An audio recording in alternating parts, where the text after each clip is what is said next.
नाज़रीन ग्रामी, इसराइल और फ़लस्तीन के दरमियान एक और बार फिर जंग का आगाज हो चुका है। ये जंग आज से नहीं बल्कि इस वक्त से शुरू है जब ये नाजायज मुल्क यानी इसराइल कायम हुआ। तारीख में भी इनके दरमियान काफी झड़पें हुई जिसमें काफी बेगुनाह लोगों का कत्लेआम किया गया।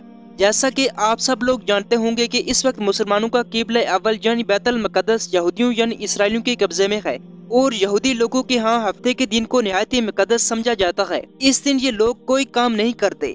ये दिन इनकी इबादत का दिन होता है जिस तरह मुसलमानों के यहाँ जुम्मे का दिन मुक़द्दस समझा जाता है। बहरहाल एक और बार फिर यहूदियों ने इस दिन का फायदा उठाते हुए 7 अक्टूबर 2023 को यानी इस हफ्ते ये लोग मुसलमानों के क़िबला अव्वल यानी बैतुल मुक़द्दस में घुस गए।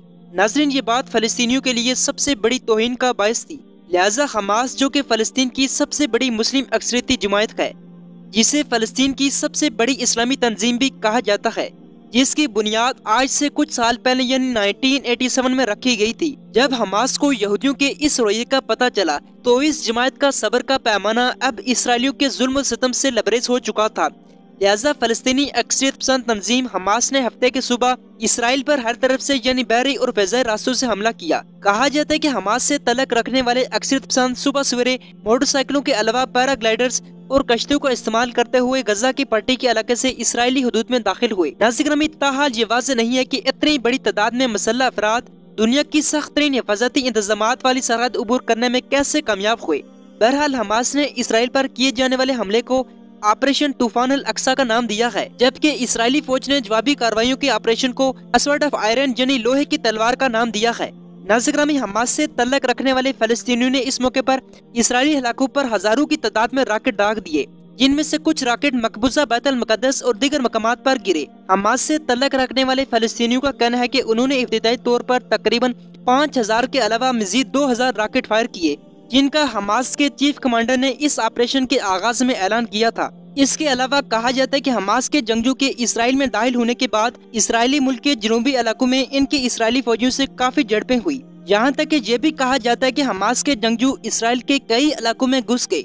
नाज़रीन, ये भी कहा जाता है कि जंग से पहले बिल्कुल खामोशी छाई हुई थी। इस तरह हमास के हमले से पहले इसराइली लोग अपनी जिंदगी में मसरूफ थे, लेकिन कहा जाता है कि जब पहला रॉकेट गिरा तो हर तरफ शोर शराबा छा गया और हमलों के बाद लोग अपने घर पर मैसूर होकर रह गए।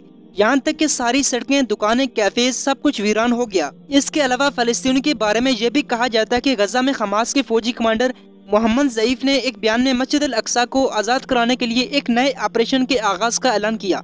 हमास के इस कमांडर का कहना था कि इसराइल के खिलाफ हमास की नई कोशिशों का ये सिर्फ पहला मरहला है। हम अपने दुश्मन को बताना चाहते हैं कि वो मस्जिद अल अक्सा के खिलाफ अपनी जारियत को खत्म करे। अब वो वक्त नहीं कि बगैर किसी जवाब के दुश्मन के जुल्म सितम को मुसलसल बर्दाश्त किया जाए।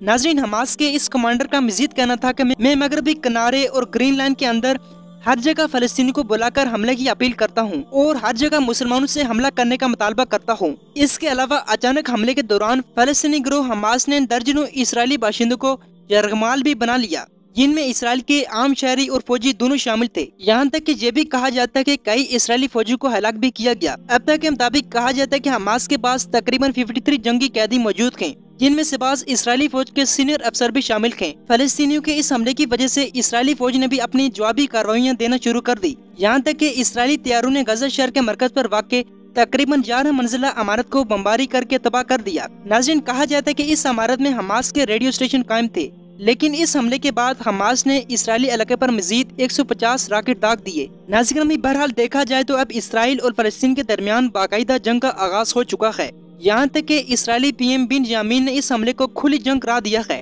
और कहा है कि हमास को इसकी भारी कीमत अदा करना पड़ेगी। अब तक के मुताबिक कहा जाता है कि हमास के इस ऑपरेशन में तकरीबन 250 इसराइली मारे गए, जबकि दूसरी तरफ यह भी कहा जाता है कि इसराइली फ़िज़ाई हमलों की वजह से तकरीबन 232 फ़लस्तीनी शहीद हो गए, जबकि इस जंग के दौरान 1900 से ज्यादा अफराद जख्मी हुए। नाज़रीन, हमास के इस हमले की वजह से अब ये सवाल पैदा होता है कि आखिर इस हमले का इसराइली इंटेलिजेंस एजेंसी को कैसे मालूम न हुआ। यहाँ तक कि इस एजेंसी को दुनिया की सबसे तेज तरीन एजेंसियों में से माना जाता है। बहरहाल अल्लाह ताला से दुआ है कि अल्लाह ताला इस मुश्किल वक्त में फ़लस्तीनियों की मदद करे। उम्मीद करता हूँ आपको इस छोटी सी वीडियो में बहुत सी चीज़ें जानने को मिली होंगी। अगर आप हमारे चैनल पर नए हैं तो हमारे चैनल को सब्सक्राइब कीजिए। तब तक के लिए इजाज़त दीजिए। अल्लाह हाफिज़।